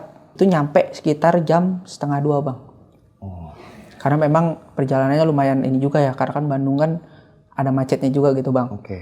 Begitu kita nyampe, kita langsung diarahin ke hotel bang. Ke penginapannya. Itu kita nggak dikasih tahu sebelumnya. Kita nginepnya di mana. Cuman atasan saya ini cuman ngomong gini. Penginapan kita dekat dari proyek. Dia cuma bilang kayak gitu. Pas kita turun, masuk nih. Itu saya ngerasa tuh penginapan rada aneh bang. Sepi, hawanya tuh adem tapi di parkiran tuh rame bang. Parkirannya tuh kendaraan banyak, tapi di dalam sepi bang. Akhirnya di situ pikiran saya belum yang aneh-aneh. Karena memang masih normal juga gitu kan, masih siang juga gitu. Akhirnya kita check in, kita ke kamar. Kebetulan kamar saya tuh di lantai 3 bang. Lantai 3. Berarti bentuknya tuh kayak hotel ya, kayak apartemen gitu atau gimana? Lebih kayak hotel sih bang. Hotel. Kayak hotel, kayak penginapan biasa lah gitu. Karena memang bukan hotel berbintang juga. Jadi modelnya kayak penginapan biasa. Kita dapet tuh kamar nomor 301 bang. Itu posisi kamar itu di ujung. Terus ada tangga yang melingkar itu bang, buat naik. Itu mungkin ke arah rooftop buat mungkin petugas-petugas itu buat jemur model selimut segala macam kayak gitu bang. Kita masuk, kondisi kamar itu memang rada ngap. Kita langsung nyalain AC buat ngurangin rasa ngapnya gitu bang. Akhirnya kita taruh lah alat-alat kita semua nih. Karena memang kita kan dari Depok, dari BSD. Kita dari BSD itu kita bawa alat-alat bang. Bawa alat-alat, jadi kita taruh di kamar. Jadi kalau misalnya kita ada butuh, baru kita ambil. Tapi kalau misalnya enggak, kita tinggal. Itu kan karena buat stok aja gitu. Sebenarnya itu dari Surabaya pun udah nge-ready di Bandung ini. Udah ada alat-alatnya semua. Gitu. Kita taruh lah itu di kamar. Kita bersih-bersih singkat lah. Karena memang dari situ kita langsung ke proyek. Jadi kita nggak ada istirahat dulu lah gitu. Oh langsung kerja waktu langsung itu? Kerja. Kita langsung kerja tuh bang. Itu kondisi itu jam 3. Jam 3-an kita langsung ke proyek. Kita kerja, kita mulai masang dari kayak horden dulu tuh bang. yang paling susah itu di kerjaan kita itu masang horden bang. Karena masang horden itu kita harus ngukur. Dan belum lagi si relnya ini berat gitu. Ditambah kita kerjanya cuma berdua bang. Ada tukang lain karena mereka kan ini ada tugasnya masing-masing gitu bang. Tapi masih ada pekerja lain gitu? Masih. Kayak misalnya kulit bangunan atau divisi lain gitu? Itu kondisi masih semua bang. Oh, karena ada. memang itu kan rumah masih masa pembangunan. Oh, jadi nggak cuma abang aja berdua? Nggak cuma saya doang. Jadi itu kan memang kondisi rumah itu di 90%. Memang tinggal dikit lagi, cuman memang masih banyak pekerja-pekerja yang lain lah. Itu kita lanjut kita masang horden itu kita makan waktu hampir 3 jam bang. Padahal itu cuma 3 titik. Karena memang yang lama itu pengukurannya itu bang. Akhirnya itu kita mutusin buat lembur. Di malam itu kita lembur. Kita lemburnya sampai di jam 7. Karena memang kan jam operasional kita itu sebenarnya sampai jam 5 bang. Kita bablasin sampai jam 7. Di jam 7 kita mutusin buat ke kamar. Si Rifki bilang, udah yuk kita lanjut besok aja kata dia gitu. Kita udah capek juga karena kan kita nyampe gak ada istirahat kata dia gitu. Oke, kita balik ke penginapan bang. Begitu nyampe di penginapan, sampai di hotel itu kita sekitar jam 8 bang. Kita mandi nih bang.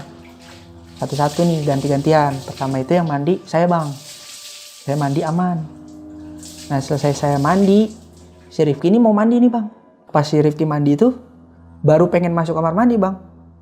Dia ngomong, yuk kaki lu kotor amat, gak dibersihin, katanya gitu. Terus saya ngeliat nih, itu kotornya itu merah bang, kayak tanah merah. Sedangkan kaki kita itu kalau kotor itu hitam, karena memang kan debu ya bang ya. Debu, jadi hitam bukan tanah merah, karena memang kita di proyek yang memang udah jadi gitu. Terus saya ngomong, bukan, itu kotor apaan? Terus saya bersihin lah, ini mah tanah merah ki gitu. Si Rifki bilang, tanah merah dari mana ya katanya gitu. Gak tahu, mungkin apa kena di celana kali gitu. Saya tetap bawa dia buat berpikir positif gitu bang. Tapi pas Bang Rio masuk pertama itu ada tanahnya? Gak ada bang.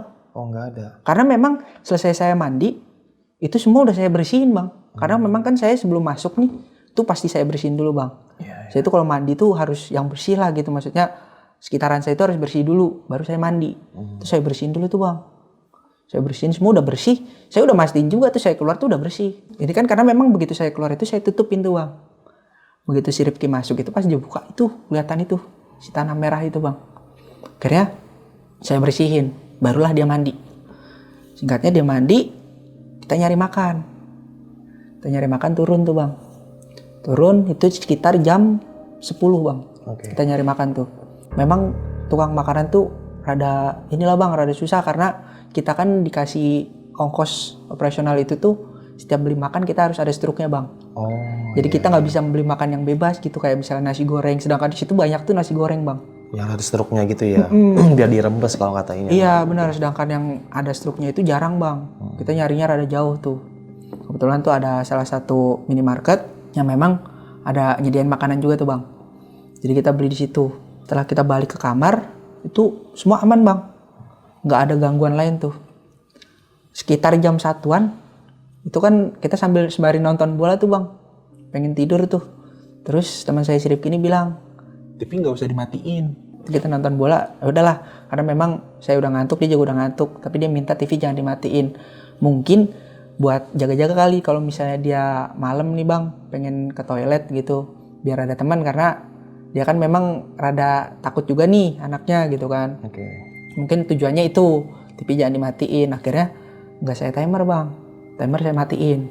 Begitu sekitar jam 2 kayaknya itu si TV mati bang. Terus jam 4 itu saya bangun bang. Pokoknya pas subuh saya bangun, saya sholat subuh. Saya ngeliat TV mati. Dalam hati saya gini, si Rifki minta TV jangan matiin malah dia yang matiin gitu kan. Akhirnya saya sholat subuh, saya bangunin si Rifki. Memang si Rifki ini dia tuh anaknya rada susah bangun bang. Rada susah bangun. Jadi saya udah bangunin tuh nggak bangun. Dia itu bangun jam 7 bang. Iya siang. Jam 7. Jam 7 dia bangun. Dia ngomong, TV kenapa dimatiin? Semalam gue pengen ke toilet nggak berani kayak gitu. Sedangkan TV saya nggak matiin bang. Saya malah mikir dia yang matiin. Saya ngomong sama dia, lah gue kirain lu yang matiin ki. Dia bilang enggak, Terus saya mikir lagi, saya bikin positif lagi lah biar dia nggak takut gitu bang. Oh mungkin timernya kali Ki, timernya masih aktif, lupa dimatiin semalam. Ya udah ntar malam mah dinyalain aja, itu apa namanya timernya jangan diaktifin kata dia gitu. Ya udah, singkatnya kita berangkat ke proyek lagi tuh bang. Berangkat di proyek, itu kita masih ngelanjutin si horden yang kemarin bang. Karena memang kita ada kesalahan pasang. Kita bongkar lagi, kita pasang itu memang karena udah potongannya udah sesuai, jadi itu lebih cepet tuh bang. Kita bongkar itu sekitar 1 jam. Itu kelar kita pasang yang lain, kayak saklar tuh bang. Kita lemburin lagi sampai di jam 9 malam, itu kondisi di jam 9 itu memang tinggal kita doang bang. Tukang yang lain udah pada selesai di jam 6. Yang paling malam tuh ada di bawah, di parkiran, di lantai parkiran tuh, di basement, itu masih ada.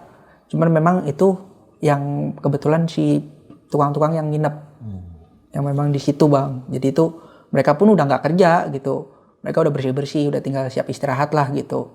Kita masih ada di lantai 3. Jadi pas lagi saya masang saklar nih bang, itu kan karena memang kamarnya tuh di bagian sana itu ada kaca bang, dan itu tembus ke belakang. Itu di bawahnya ada kolam renang. Jadi pas saya masang itu memang kan kita bagi tugas ya bang. Saya masang di kamar sini, dia di kamar sebelah teman saya tuh. Pas saya lagi masang, ada yang lewat sekelebat bang. Saya mikirnya mungkin tukang. Tapi setelah saya lagi masang nih, saya mikir lagi, tukang kemana? Sedangkan ke arah sana itu bawahnya udah kolam renang. Gak mungkin dia nembus kaca gitu kan, maksudnya masa jatuh gitu kan. Nah akhirnya saya deketin bang ke arah si kaca itu, dan gak ada apa-apa bang. Itu baru itu tuh bang, baru itu di proyek tuh, saya ngerasa di proyek tuh dapat gangguannya bang. Di malam kedua, di malam pertama nggak ada tuh bang, aman. Di malam kedua dapat kayak gitu. Setelah itu saya langsung buru-buru ke kamar sebelah, bantuin teman saya karena memang dia ada kebingungan masang bang. Jadi kalau di saklar kita itu kan harus ada min sama plus. Di itu kondisinya kabelnya plus semua bang. Dia kebingungan nih nyari plusnya, nyari minnya. Akhirnya dia manggil saya kan. Akhirnya barulah saya datang tuh. Saya bantu pasang, kelar, kita turun ke lantai 2 bang. Lantai 2 kayak gitu lagi tuh bang. Masaknya mencar lagi, tapi nggak ada gangguan bang di lantai 2. Padahal di lantai 2 itu yang kalau misalnya logika kita lebih pas, itu ada di depan kolam renang pas bang. Jadi kalaupun ada orang lewat, saya masih masuk logika gitu bang, karena memang itu nggak tinggi gitu kan. Nah di situ kita masang selesai, saya langsung ngomong tuh sama teman saya, itu kan udah jam 9 tuh bang. Saya ngomong, ini mau kita kelarin ke bawah sekalian atau gimana? Dia bilang udah ngantuk, udah capek. Ya kita putusin buat balik ke hotel bang. Ternyata tuh teman saya ini bukan ngantuk, bukan capek bang. Kan karena memang dia punya pacar itu orang Bandung juga kan bang. Si pacar ini datang bang di depan, di depan perumahan ini tuh ada minimarket yang memang bisa kita ngobrol-ngobrol lah gitu. Dia nunggu di situ, kira kita ke situ dulu bang. Kita ngobrol-ngobrol dulu. Kita ngobrol-ngobrol itu sampai sekitar jam 11 kalau nggak salah bang. Pas lagi ngobrol-ngobrol, itu saya ngeliat jadi di depan minimarket itu ada lapangan bang. Karena kan kamar kita sama si proyek ini berseberangan, cuman dihalang sama lapangan bang. Jadi lapangannya itu tuh luas banget bang. Ada 3 lapangan. Nah itu posisinya di lapangan sekitar jam 11:30 malam. Saya ngeliat ada anak kecil bang, bertiga mainan di tengah lapangan. Akhirnya saya ngomong dong sama teman saya, sama pacarnya juga kan. Emang di sini sebebas itu anak kecil ya, malam-malam boleh main di lapangan gitu. Terus akhirnya mereka nanya, anak kecil mana? Saya tunjukin tuh. Mereka berdua nggak ada yang lihat bang. Tapi saya yakin tuh kayak itu tuh orang gitu bang. Saya yakin itu orang. Bentuknya kayak manusia gitu. Dan itu anak-anak usia mungkin sekitar 4 tahunan bang. 4 tahunan. Makanya saya nanyanya kayak gitu. Emang diperbolehkan gitu kan, anak kecil kok dibebasin banget sampai jam segini masih main di lapangan gitu kan. Nah mereka nggak ngeliat. Terus saya ngomong, pokoknya kita pastiin sampai ada sinar motor, sinar lampu bang. Kalau misalnya ada bayangannya berarti mereka orang, tapi kalau nggak ada bayangannya berarti yang lain. Akhirnya ada motor bang lewat bang, putar balik tuh. Pas banget tuh nyorot ke anak 3 itu bang. Dan itu tembus bang. Tembus, saya ngeliat tuh tembus. Nggak ada bayangannya. Teman-teman saya tuh langsung, itu Andi juga ngomong kan, nggak ada kan katanya gitu. Misalnya ngomong kayak gitu, pacarnya juga ngomong nggak ada kan. Pokoknya kompak tuh berdua tuh. Karena teman saya keluar tuh. Dia udah buru-buru bang, takut dia. Udah ketakutan. Akhirnya kita pindah ke depan kamar, depan hotel tuh bang. Depan hotel kan memang disediain tempat buat duduk tuh. Memang biasa buat kayak ngerokok, buat ngopi-ngopi kayak gitu bang. Karena memang kan di kamarnya sendiri kan kita nggak boleh ngerokok bang. Akhirnya dia disitulah ngobrol tuh. Ngobrol berdua. Saya mikir kan udah jam 12-an tuh bang. Saya mikir badan udah lengket gitu kan. Dia masih ngobrol, masa saya nemenin dia ngobrol dulu gitu kan. Jadi obat nyamuk Iya, kan, makanya saya jadi obat nyamuk gitu. Akhirnya saya ngomong, "Ya udah Ki, gue mandi duluan ke kamar. Lu berani yuk?" kata dia gitu. Berani. Ya udah akhirnya saya ke kamar, Bang. Kamar, pas masuk saya kunci. Saya kunci satu karena kan kita masih makanya kunci, Bang. Bukan pakai yang kartu. Karena penginapan lama kan ya, masih kunci gitu. Saya kunci, saya mandi. Tapi pas sebelum saya mandi tuh memang saya nyetel TV dulu bang. Karena memang ada bola kan bang. Saya nonton TV. Itu saya nonton tuh sekitar 10 menit. Barulah saya mandi tuh. Nah pas saya mandi bang. Itu tuh, di situ tuh yang bikin saya benar-benar merinding bang. Saya lagi mandi, pintu kamar mandi diketok bang. 2 kali ketokan. Tok-tok gitu. Saya mikir karena memang saya di kamar ini berdua ya bang ya. Saya mikir si Rifki ini udah selesai nih. Mungkin pacarnya udah pulang. Dia udah balik ke kamar. Saya lanjut mandi. Nah itu kan kalau misalnya kamar kita itu ada kaca bang. Kacanya itu tuh dilapis kayak kaca film yang burem itu bang. TV itu kelihatan pantulannya bang dari dalam. Cuman biasan doang. Nah itu ada yang lewat bang di depan TV bang. Ada siluet yang lewat. Modelnya kayak orang gitu jalan gitu kan. Lewat depan TV. Dari kamar mandi kan kelihatan tuh bang. Ke arah kasurnya si Rifki. Makanya saya mikirnya, oh si Rifki gitu kan. Saya nyeletuk tuh, udah balik Ki. Tapi nggak ada jawaban dari luar bang. Ya udah, mungkin saya mikirnya, mungkin nggak dengar kali ya gitu kan. Selesai mandi, saya keluar bang. Pas saya keluar, saya tengok ke kiri, nggak ada siapa-siapa bang. Bener-bener nggak ada siapa-siapa. Langsung saya keinget tuh bang. Langsung saya keinget, saya ngeliat pintu. Pintu masih saya kunci bang. Oh iya ya. Pintu saya kunci. Saya langsung mikir, tadi siapa yang masuk tuh? Saya masih merinding bang kalau cerita itu bang. Karena memang itu benar-benar saya tuh takut bang. Kerasa takut tuh saya bang. Saya selesai di situ, saya duduk tuh bang. Duduk, benar-benar duduk terpaku aja tuh di depan TV bang. Saya kan emang orang itu kalau yang takut, saya bukan yang lari bang. Saya kalau takut itu lebih ke diem. Duduk buat relaksin inilah diri saya sendiri gitu kan. Saya duduk diem tuh bang di depan TV. Sambil mikir, itu tadi siapa gitu kan. Itu tadi siapa yang ini apa namanya, yang lewat gitu. Pas saya lihat ke belakang, tirai kamar ternyata belum ditutup bang. Karena memang kalau pagi kan saya buka tuh. Akhirnya saya tutup itu saya udah berani gerak tuh bang. Tapi saya masih mikir tuh bang. Masih mikir itu siapa gitu kan. Nah teman saya itu kan tadinya di depan tuh bang. Di depan kamar, di depan hotel. Iya. Saya turun. Ada tuh orang berdua. Saya pikir dia bang. Saya nungguin aja tuh. Saya nungguin di depan kamar, ada bangku gitu. Saya liatin, kok diem aja. Terus lama-lama berantem bang. Saya pikir dia nih berantem. Ternyata gak lama dia WA. Katanya gini, yuk kesini ke tukang nasi goreng. Ternyata dia udah pindah tapi dia gak ngabarin bang. Akhirnya saya nyusulin lah tuh tukang nasi goreng. Itu posisi jam 1:30 bang. Kita makan nasi goreng karena nggak ada pilihan lain bang.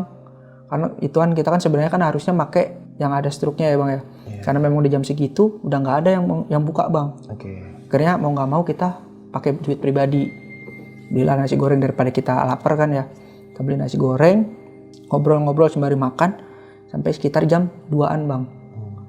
Jam 2-an. Nah si pacarnya si Rifki ini nggak berani pulang bang.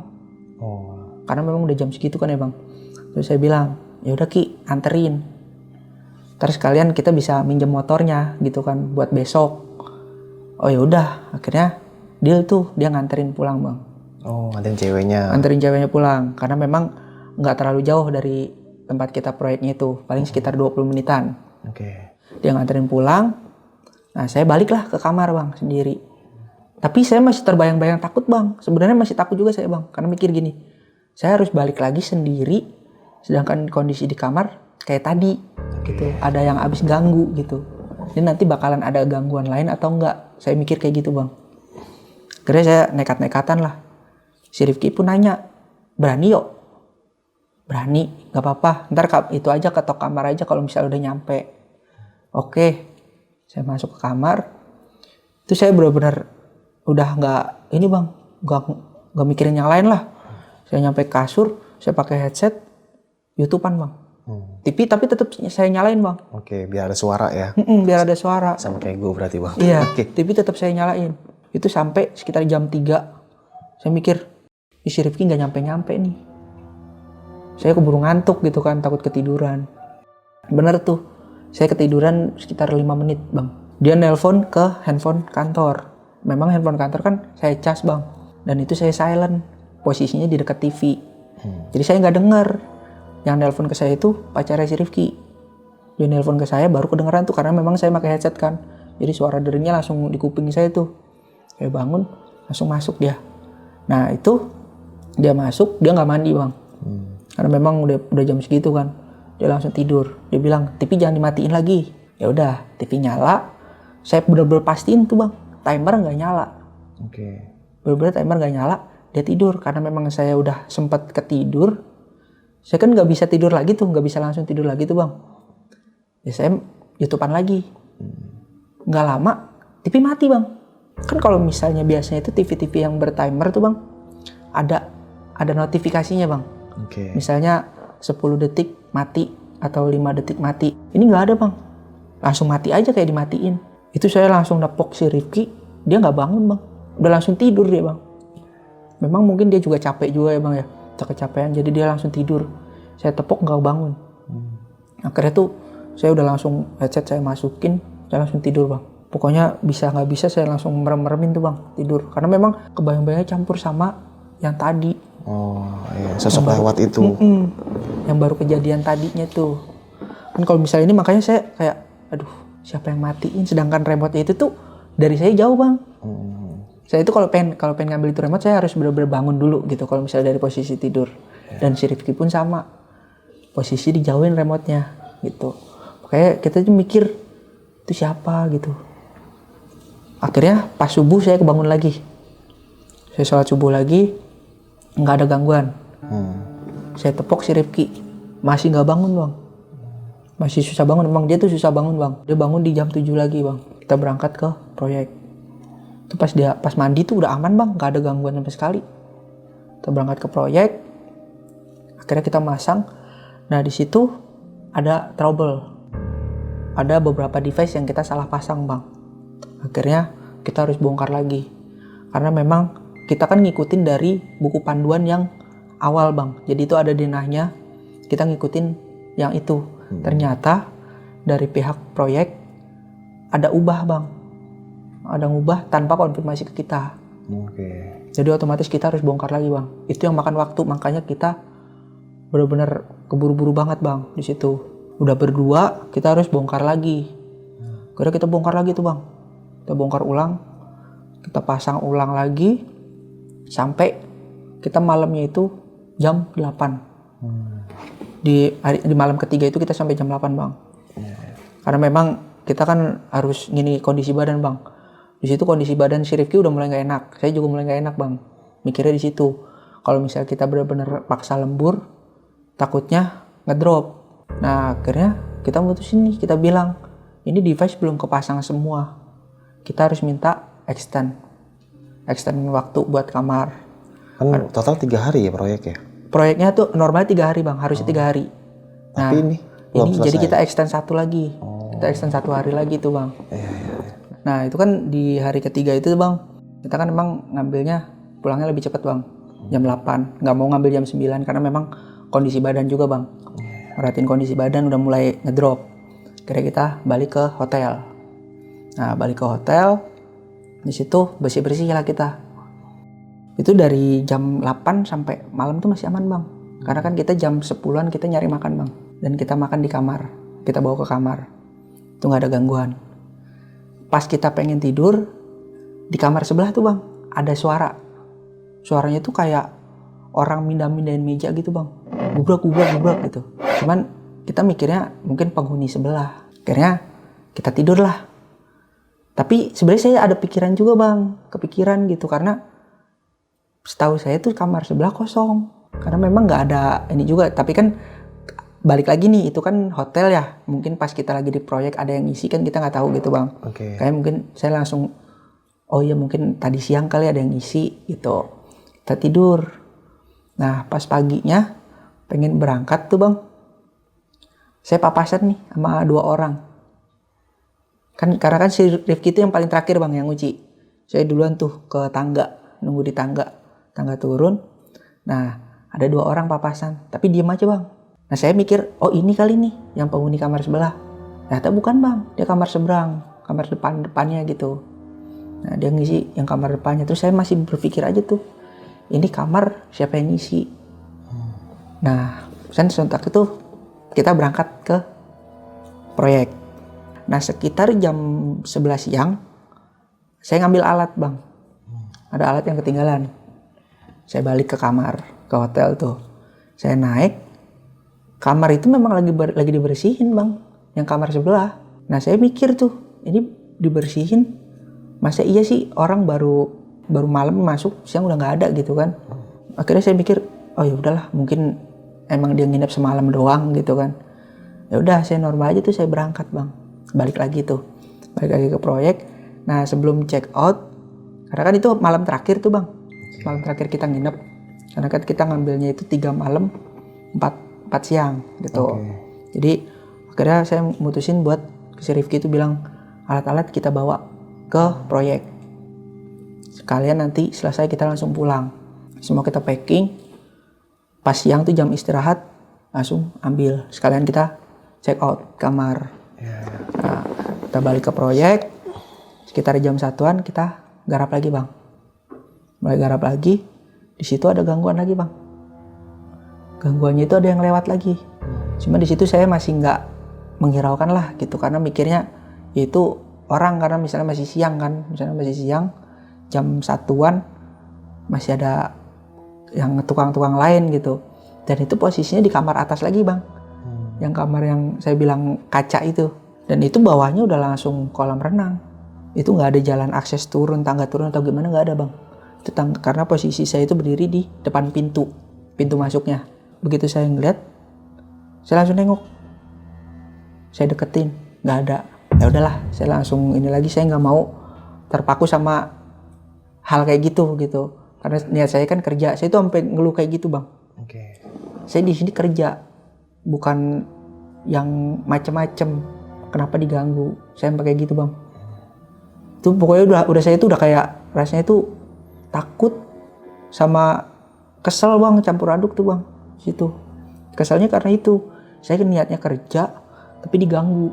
Karena saya lanjut turun ke lantai paling bawah, karena memang yang belum kita garap itu lantai paling bawah.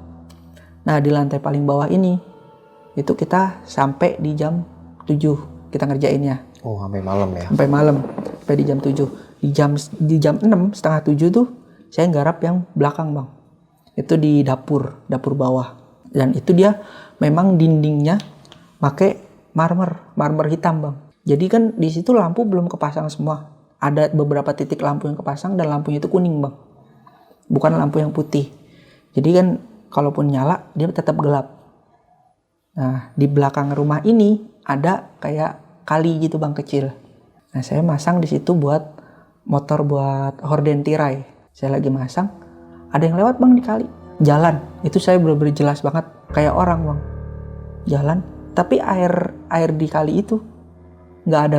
Ini bang nggak ada bekasnya kan, kalau misalnya orang jalan di air ada bekasnya gitu ya bang ya. Airnya kebuka gitu. Itu nggak ada bang. Airnya ngalir biasa. Kalinya itu dalam?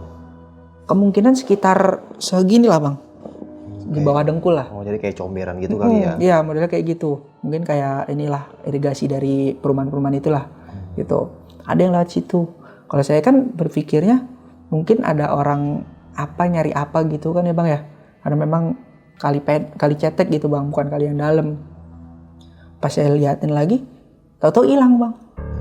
Karena kan memang begitu jauh gitu kan udah nggak kelihatan karena nggak ada cahaya sama sekali bang. Kelihatannya itu pas di depan saya itu kan kaca gede gitu bang. Dan itu saya nggak bisa manggil, bukan kaca yang bolong, itu kaca yang rapet gitu bang. Jadi saya cuma ngeliatin gitu doang. Itu benar-benar badannya hitam bang. Dia tuh kalau orang tuh kayak pakai baju hitam-hitam lah gitu. Karena memang di kegelapan juga ada yang lewat gitu. Saya ngeliatnya gitu doang. Saya udahlah kelar semua di dapur situ, saya balik ke depan. Saya ngambil device yang lain bang. Ngambil device yang lain ini buat masang di dapur kotornya. Karena kan rumah besar itu dapurnya banyak bang. Ada dapur kotor, ada dapur bersih tuh. Saya pasang yang di dapur kotor itu sensor untuk ini bang, sensor gas sama sensor asap. Itu saya pasang. Di situ saya kan memang naiknya itu butuh bantuan kayak apa namanya, bak cat bang, bekas cat gitu. Pas saya lagi naik nih, di atasnya itu kayak di plafon itu ada yang dengar suara ini bang, suara kayak duduk gitu. Sedangkan itu tuh rumah baru, kan kayak kalau pikiran saya itu nggak logika aja gitu, ada tikus atau apa gitu. Sedangkan di atasnya pun ada lantai lagi bang. Otomatis kan si plafon ini kalaupun ada spare paling berapa ini senti doang gitu bang, nggak mungkin sampai besar gitu kan. Ada suara gluduk. Ya saya mah fokus masang aja bang. Itu di jam 7 tuh selesai. Di jam 7 kita selesai. Akhirnya kita mulai sisir ulang lagi bang dari atas. Mastiin semua udah terpiring, udah terkoneksi semua, baru kita bisa pulang. Saya ngecek dari lantai 3. Jadi itu kita tuh capeknya itu bang, naik turun tangga bang. Itu yang bikin bener-bener capek itu di situ. Naiklah kita ke lantai 3. Sekalian ngecek tuh si Rifki kamar depan, kamar belakang dikonekin, udah konek aman, turun ke lantai 2 bang. Pas saya cek ke lantai 2 tuh bang, karena kan memang itu kondisi udah malam ya bang, tukang udah nggak ada, udah sepi lah, dan itu udah bener-bener finishing bang, tahap finishing. Itu ada yang lewat lagi bang, di depan lift. Jadi si rumah ini ada liftnya bang, di depan lift dari ruang gym itu ada yang jalan bang. Kalau saya sih mikirnya pertama itu tukang bang, dan jalannya itu ke arah saya bang. Begitu pas dia lewat depan lift, hilang bang. Hilang. Di depan lift hilang gitu aja, karena memang di depan lift itu nggak ada jalan lain bang, tangganya itu di dekat saya, jadi kita berseberangan gitu bang. Jadi kalau misalnya dia pengen turun lewat tangga dia harus muter dulu. Sebelah sana itu cuma naik lift, dan liftnya itu belum aktif karena memang masih maintenance di bawah. Si Rifki pun itu saya tepok sebenarnya, cuman dia karena terlalu fokus ke aplikasi bang buat nginiin yang lain gitu kan, dia nggak nengok, dia nggak ngeliat. Akhirnya saya turun sama si Rifki ini turun di ke bawah. Singkat udah selesai semua tuh bang, kita nunggu buat pulang. Kita memang nggak langsung buat ke travel dulu bang, kita ke depan dulu ke minimarket yang si Rifki ketemu sama ceweknya itu bang. Oh iya. Itu ceweknya datang lagi bang, kita ngobrol-ngobrol lagi di situ. Dan si anak kecil itu nongol lagi bang, yang anak kecil yang bertiga, yang saya bilang main di lapangan, nongol lagi tapi dia beda tempat.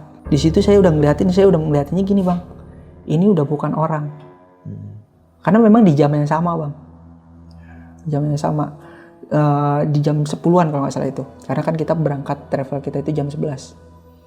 Sana saya langsung ngomong ke si Rifki, Ki, kita jangan lama-lama, kita langsung ke travel. Akhirnya kita berangkat, kita order ojek online, kita ke travel bang. Sampailah di travel, kita kan nunggu keberangkatan terakhir bang di jam 11.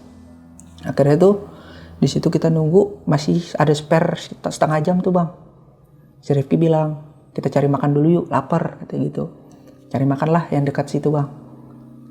Nah kita selesai makan, balik lagi, langsung naik, langsung jalan tuh bang. Itu mobil apa waktu itu bang? Pakai ini apa namanya, HiAce bang. Oh HiAce. Oh iya, Bandung banyak HiAce. Iya, pakai HiAce, travelnya HiAce. Terus kita jalan tuh bang dari di Pati Ukur. Dari di Pati Ukur kita jalan ke agen yang di Buah Batu bang. Itu sepanjang jalan tuh si Rifki bilang ituan ngantuk, dia nggak lama tidur bang. Kalau saya masih bangun tuh bang, masih sadar, masih belum inilah, cuman udah kerasa ngantuk lah gitu. Akhirnya kita Pas masuk di ini namanya agen itu ngambil penumpang. Nah selesai dari kita ngambil penumpang itu bang, mobilnya ngambil penumpang, kita masuk tol Paster bang. Nah di situ saya tuh udah mulai ngerasa ngantuk bang, tapi masih saya tahan. Si Rifki ini udah tidur bang, posisinya udah tidur. Pas jalan saya ngeliat tuh ada orang nyebrang bang. Itu kondisi mobil udah di tol. Saya tuh langsung was-was tuh bang, karena pas saya ngeliat orang itu nyebrang, supir ini kayak nggak ngeliat apa-apa bang, jadi jalan aja gitu. Saya langsung mikir berarti itu bukan orang, karena supirnya nggak ngeliat. Itu pakai kayak baju merah gitu bang. Itu dari jauh tuh saya udah ngeliat bang. Saya pikir tuh petugas kebersihan tol. Cuman kan saya mikir kok malam-malam gitu, jam segitu kan, itu kok posisi jam 12-an tuh bang. Posisi jam 12-an kok bisa masih ada petugas kebersihan gitu kan nyebrang. Supirnya nggak ini bang, nggak ngindar atau apa, berarti kan bukan orang gitu kan saya mikir kan. Dia nggak ngeliat apa-apa gitu. Dia nggak ngeliat apa-apa, kayak ya biasa aja gitu. Nah dari situ ternyata si Rifki bangun, baru saya tidur tuh bang, ketiduran saya di situ. Nah si Rifki ini cerita nih, sepanjang jalan dia itu ngeliat kayak ada orang seliweran mulu bang, makanya dia nggak bisa tidur. Dia was-was ke supirnya. Seliweran di mana nih? Di jalan bang. Jadi ada yang nyebrang mulu katanya sepanjang perjalanan tuh, dari mulai di Cipularang sampai ke MBZ bang. Itu kata dia tuh ada mulu gangguannya. Nah pas di MBZ itu saya kebangun, karena kan memang MBZ kan jalannya rada ini ya bang ya, jedak-jeduk rada ngayun-ngayun. Saya kebangun tuh. Disitulah si Rifki ngomong, gue dari tadi nggak bisa tidur, soalnya takut si supirnya ini ngeliat bang. Dia tuh takut itu. Kalau misalnya supir ngeliat kan kondisi malam ngantuk bang, takut nggak fokus, dia begitu yang dipikir dia. Akhirnya aman kan, tapi tadi supirnya udah mulai ngantuk-ngantuk katanya gitu. Karena di situ berdua nggak tidur bang, karena memang yang kita jaga tuh supirnya bang. Itu posisi Bang Rio berarti di paling depan? Di belakang supir. Oh belakang supir. Pas di belakang supir tuh, pokoknya samping kiri itu udah pintu keluar, pas banget seat kedua gitu. Nah akhirnya singkatnya kita nyampe di BSD. Itu sekitar jam 3 bang. Jam 3 subuh ya? Jam 3 subuh. Nah akhirnya kita naik ojek online lagi ke kantor, karena kan memang motor kita di kantor. Pas saya sampai kantor tuh, karena memang saya yang megang kunci ya, saya buka tuh bang. Saya langsung ke toilet. Situ saya kebelet banget tuh, emang nggak ini kan. Saya ke toilet, ada dengar suara dari lantai 2. Sedangkan di lantai 2 itu kosong bang. Lantai 2 itu nggak dipakai, cuman dipakai buat gudang. Ada suara kayak ada barang jatuh bang. Terus saya ngomong tuh ke si Rifki, Ki, ada apaan tuh di atas? Gak tahu, kata dia gitu. Saya langsung ke atas bang. Saya naik ke atas nggak ada apa-apa bang. Cuman emang posisi di atas itu kan ada meja sama bangku-bangku gitu bang. Itu si bangkunya itu udah nggak teratur bang. Padahal tuh terakhir itu tuh bangku-bangku itu memang dirapihin gitu, karena memang nggak dipakai kan. Di situ kita satu kantor cuma bertiga bang. Bertiga doang? Bertiga doang.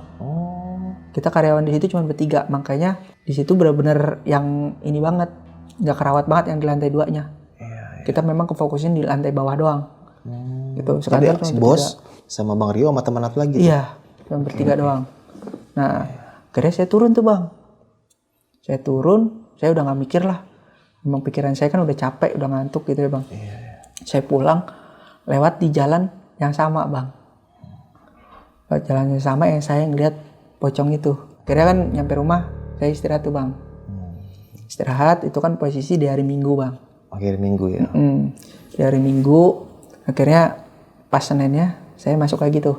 Udah normal lagi tuh. Masuk normal, saya masih penasaran sama lantai 2. Yang bangku berantakan itu? Saya penasaran lantai 2, saya naik. Itu udah rapi lagi bang. Kondisi udah rapi lagi, normal. Saya nanya ke atasan saya, Bapak udah naik pak? Enggak, ngapain naik-naik, kata dia gitu. Di atas gudang ngapain naik-naik gitu. Saya kira Bapak bersih-bersih di atas juga gitu. Enggak lah, ngapain dibersihin, nggak ada orang juga, katanya gitu. Makanya saya di situ langsung, siapa yang ngerapiin? Terus pas si Rifki nyampe, karena memang dia itu nyampe selalu siang bang. Selalu saya duluan tuh. Pas si Rifki nyampe nih, saya nanya tuh sama dia, Ki, kemarin lu ada ke kantor nggak siang? Nggak ada lah, ngapain? Ngantuk, kata dia gitu kan. Bangku di atas sudah rapi lagi. Emang kemarin berantakan, kata dia gitu. Kemarin berantakan, yang suara gerubuk-gerubuk. Saya bilang gitu bang. tadi udah rapi lagi. Ah yang bener kata dia gitu kan. Dia naik, mastiin bang. Dan itu memang udah rapi bang. Nggak ada berantakan sama sekali. Nah dari situ tuh udah kayak saya udah ngerasanya kok gangguannya ngikut gitu. Iya, sampai BSD ya. Sampai ke BSD. Setelah itu udah aman sih bang. Nggak ada gangguan-gangguan lagi tuh bang. Nah nih Bang Rio, pas lama di hotel nih atau di proyek waktu pemasangan itu ya, itu si Rifki ini pernah ngeliat Bang sosok gitu. Nah itu bang, untungnya bang. Dia ini kan anaknya penakut nih bang. Oke. Untungnya dia nggak dikasih lihat bang. Nggak dikasih lihat, nggak dikasih gangguan. Jadi dia cuma ngeliatnya yang kotor itu aja bang. Oh, yang kamar mandi ceplakan kaki itu ya? Iya, itu sama yang TV mati. Cuman yang TV mati itu kan saya berusaha buat bikin dia itu nggak takut bang. Mungkinkah kalau TV-nya itu error atau emang otomatis mati sendiri gitu per jam? Kalau itu untuk timernya udah saya matiin bang. Oke. Kondisi timer udah saya matiin. Cuman kalau misalnya yang lain-lain saya juga nggak tahu ya. Iya. Pokoknya yang saya pastiin tuh timer udah saya matiin dan itu kondisinya harusnya stay nyala Oke. gitu. Berarti sama Bang, saya kalau di hotel gitu, hotel manapun gitu, ketika malam udah TV sampai pagi tuh, sampai johor tuh, sampai saya check out tetap nyala kalau saya. Iseng, kalau Iya, TV mati bener, tuh Bang. iseng. Sama bang. Iya, kadang kan hotel kan beda-beda hawanya ya. Betul. Makanya TV nyala terus tuh. Kalau kata istri mah matiin berisik, udah nyalain aja biarin. Gitu. Benar. Karena memang buat ngehibur diri kayaknya bang itu. Bang. Iya. Itu cara buat ngehibur diri. Udah tidur tuh kayak nggak sepi banget gitu Bang. Beda sama rumah sendiri ya. Betul. Gitu. Karena kan kalau misalnya di hotel kan banyak yang make bang. Iya. Tuh. Pakai apa nih? Make buat istirahat bang. Oh, istirahat. Jangan salah pikir. Nah, terus Bang Rio, rumah yang dibangun itu buat rumah orang atau perusahaan atau Buat rumah pribadi sih bang. pribadi ya? Rumah pribadi. Sultan banget berarti ya? Ya di sana perumahan elit sih bang masuknya bang. Perumahan elit ya? Karena memang sebelahnya pun rumahnya besar-besar bang. Oh, Itu. Dan itu kebetulan memang yang punya itu pengusaha bang. pengusaha. Makanya rumahnya sendiri pakai lift bang. Duniawinya mantap ya. Semoga teman-teman di rumah juga bisa memiliki rumah impian gitu kan ya. Amin. Kalau rumah gede pasti duitnya banyak ya pasti. Duitnya pasti banyak orangnya bang. Pasti banyak ya duitnya Bang ya. Orangnya, benar. Istrinya berapa Bang kira-kira? Yang saya lihat sih satu bang. Oh, satu. Oh, sempat ketemu? Sempat ketemu bang. Oh, Sama orang ownernya. Indo atau orang luar? Chinese bang. Oh, Chinese. Chinese. Oke, mungkin cukup sekian nih kisah pengalaman yang dialami sama Bang Rio ini. Bisa kita ambil segi positifnya, buang jauh-jauh negatifnya. Tetap semangat para pejuang keluarga. Semoga teman-teman di rumah selalu dalam keadaan sehat walafiat, dilapangkan rezekinya dan dimudahkan segala urusan-urusannya. Dan semoga teman-teman yang belum punya rumah, semoga disegerakan mempunyai rumah impian dan kebahagiaan di dalamnya. Oke, sampai jumpa di kisah selanjutnya. Wassalamualaikum warahmatullahi wabarakatuh. Bang Rio, makasih banyak Bang ya. Ya sama-sama. Mau nanya Bang, kalau dari sini ke Bogor, ke Parung Bogor ya, itu kalau naik sepeda berapa jam Bang? Naik sepeda. Iya. Dadah.